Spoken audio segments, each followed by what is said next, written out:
Friends welcome to Kerala சமையல். கேரளா சமையலில் கம்பங்கூழ் எப்படி செய்யலாம்னு பார்க்கலாம். வாங்க வீடியோக்குள்ளே போகலாம்.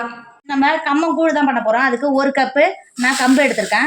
இந்த கம்பு வந்து மொட்டை கம்பு அப்படின்னு சொல்லுவாங்க பார்த்தீங்களா. நீங்கள் எந்த கம்பு எடுத்தாலும் யூஸ் பண்ணலாம். நாட்டு கம்பு கொடுத்தா இன்னும் நல்லா டேஸ்ட்டாக இருக்கும். எனக்கு மொட்டை கம்பு தான் கிடைச்சது. ஒரு கப் மொட்டை கம்பை ஒரு பவுலில் ஒரு பாத்திரத்தை சேர்த்துக்கோங்க. அது கம்பு சேர்த்து கொடுத்துட்டு அது முங்குற அளவுக்கு தண்ணி சேர்த்துக்கோங்க. இப்போ சேர்த்து கொடுத்தா ஒரு 2-3 தடவை நல்லா கழுவி எடுத்துக்கோங்க.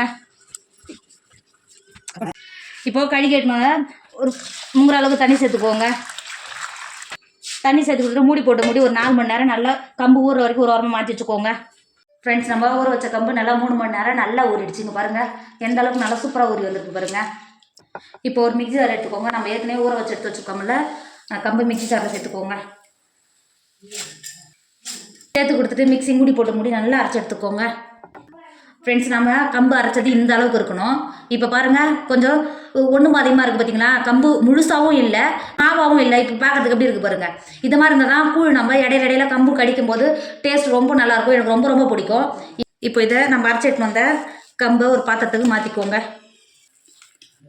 அரைச்சி எடுத்தது இந்த அளவுக்கு இருக்கணும். நம்ம கம்பு அளந்து பார்த்தீங்கன்னா அந்த கப்புலேயே 2 கப்பு தண்ணி சேர்த்துக்கோங்க. தண்ணி சேர்த்துட்டு நல்லா கலந்து கொடுத்துக்கோங்க. நான் மிக்சியில் நம்ம அரைச்சோம் பார்த்தீங்களா, அது கூடவே தண்ணி சேர்த்துக்கிட்டேன். மிக்சிலே நல்லா கலந்து விட்டுக்கோங்க. ஃப்ரெண்ட்ஸ், இப்போது நல்லா கலந்து விட்டு மூடி ஒரு 6 மணி நேரம் மாவு நல்லா புளிச்சு பொங்கி வர வரைக்கும் ஒரு உரமாக மாற்றி வச்சுக்கோங்க. வெயிலில் வச்சிங்கன்னா சீக்கிரமாகவே பொங்கி வந்துடும். இப்போ இது வெயிலில் கூட 6 மணி நேரம் வச்சுக்கோங்க. நம்ம இது மாதிரி கம்பங்கூழ் பண்ணும்போது டேஸ்ட் நல்லாவே இருக்கும். 3 நாள் இருந்தாலும் கெட்டு போகாமல் இருக்கும். இப்போ இது கிராமத்து சைட்லலாம் இப்படி தான் பண்ணுவாங்க கூழ். எனக்கு அப்படி தான் ரொம்ப ரொம்ப பிடிக்கும். ஒரு 6 மணி நேரம் வெயிலில் நல்லா புளிக்க வச்சுக்கோங்க. வெயில் இல்லாதவங்க ஒரு 8 மணி நேரம் உள்ளே புளிக்க வச்சாலும் நல்லா புளிச்சு வந்துடும். ஒரு உரமாக மாற்றி வச்சுக்கோங்க. ஃப்ரெண்ட்ஸ், இப்போ பாருங்கள் நம்ம கரைச்சி வச்ச மாவு எந்த அளவுக்கு நல்லா புளிச்சிருக்கு பார்த்தீங்களா. இப்போ தண்ணி வேறு கலர் மாதிரி இருக்குது பார்த்தீங்களா. இப்படி தான் இருக்கும் கம்பங்கூழ் வெயில் எடுத்து வந்து கம்ப மாவு கரைச்சி வச்சா இப்படி தான் இருக்கும். நம்ம கம்பு அரைச்சி புளிக்க வச்சா அப்படி தான் இருக்கும். இப்போ நம்ம கரண்டி வச்சு கலந்து விடும்போது பாருங்க, நம்ம அரைச்சி சேர்த்தோம்ல கம்ப மாவு இப்படி தான் இருக்கும். நல்லா கலந்து கொடுத்துக்கோங்க.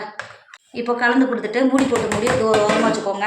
இப்போ கூழ் பண்ணுறதுக்கு அடுப்பில் ஒரு பாத்திரம் வச்சுக்கோங்க. நீங்கள் மண்பானை வச்சிங்கன்னா இன்னும் நல்லா டேஸ்ட்டாக இருக்கும், நல்லாவும் இருக்கும். என்கிட்ட மண்பானை இல்லை, அதனால தான் இந்த பாத்திரம் வச்சுக்கிறேன். இப்போ இந்த பாத்திரத்தில் நம்ம ஏற்கனவே கம்பு அளந்து எடுத்து பார்த்தீங்களா, அந்த கப்பில் 3 கப்பு தண்ணி ஒரு பாத்திரத்தில் சேர்த்துக்கோங்க. தண்ணி சேர்த்து கொடுத்துட்டு இதை பாருங்க, நான் சிவப்பு அரிசி அதோட வைப்பேன் பார்த்தீங்களா, கஞ்சி அரிசி தான் எடுத்துருக்கேன். இது உள்ள சேர்த்துக்கோங்க. நான் 1/4 கப்பு எடுத்து ஊற வச்சு நல்லா கழுகி ஊற வச்சு எடுத்து வச்சுருக்கேன். இது உள்ள சேர்த்துக்கோங்க. வெறும் கம்பு மட்டும் சேர்த்திங்கன்னா ஒரு சிலருக்கு லூஸ் மோஷன் ஆகும் அப்படின்னாலும் சொல்லுவாங்க. நீங்கள் அரிசி சேர்த்து பண்ணும்போது அந்த பிரச்சனையெல்லாம் எதுவும் இருக்காது. உடம்புக்கும் ரொம்ப ரொம்ப நல்லது. இப்போ இந்த கஞ்சி அரிசி எவ்வளோ சேர்த்துக்கோங்க. அரிசியை சேர்த்து கொடுத்துட்டு நல்லா கலந்து கொடுத்துக்கோங்க. கலந்து கொடுத்துட்டு அரிசியை நல்லா தண்ணி கொதிக்கிற வரைக்கும் நல்லா கொதிக்க விடுங்க. அரிசியும் சேர்ந்து ஒரு 3/4 பாகம் வெந்துடும். அது வரைக்கும் வந்தாவே நமக்கு போதும். இப்போ மூடி தண்ணி நல்லா கொதிக்க விடுங்க. இப்போ பாருங்கள் நல்லா கொதிக்க ஆரம்பிச்சு நம்ம ஏற்கனவே கலந்து எடுத்து வச்சுருக்கோம்ல கம்ப மாவை அதை உள்ள சேர்த்துக்கோங்க. சேர்த்துட்டு கைவிடாமல் கலந்துக்கிட்டே இருங்க.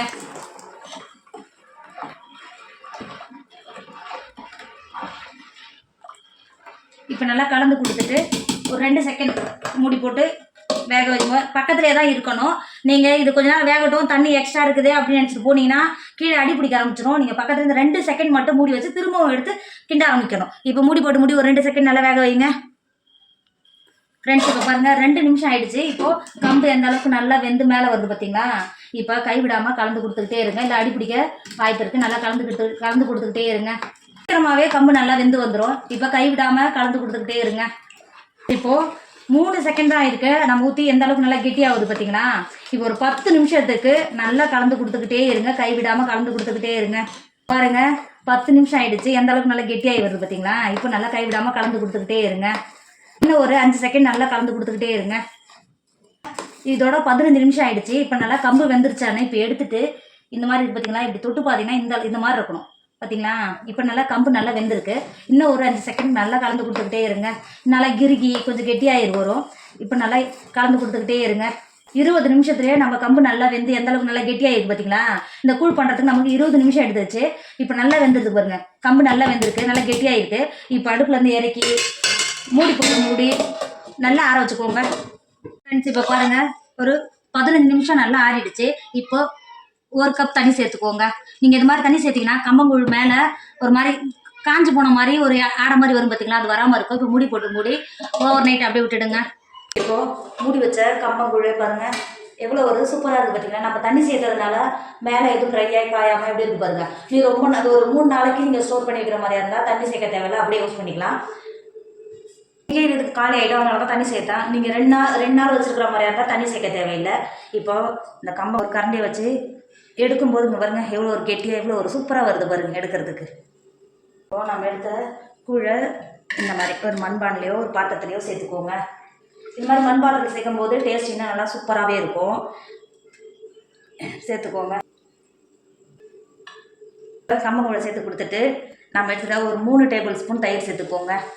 2 டேபிள் ஸ்பூன் உப்பு சேர்த்து கொடுத்துக்கோங்க. இப்போது சேர்த்து கொடுத்துட்டு 1/2 கப் தண்ணி சேர்த்துக்கோங்க. தண்ணி சேர்த்து கொடுத்துட்டு நல்லா கம்பங்கூழை கை வச்சு இந்த மாதிரி நல்லா மோர் தண்ணியோட சேர்ந்து வரும்போது நல்லா கலந்து கொடுத்துக்கோங்க.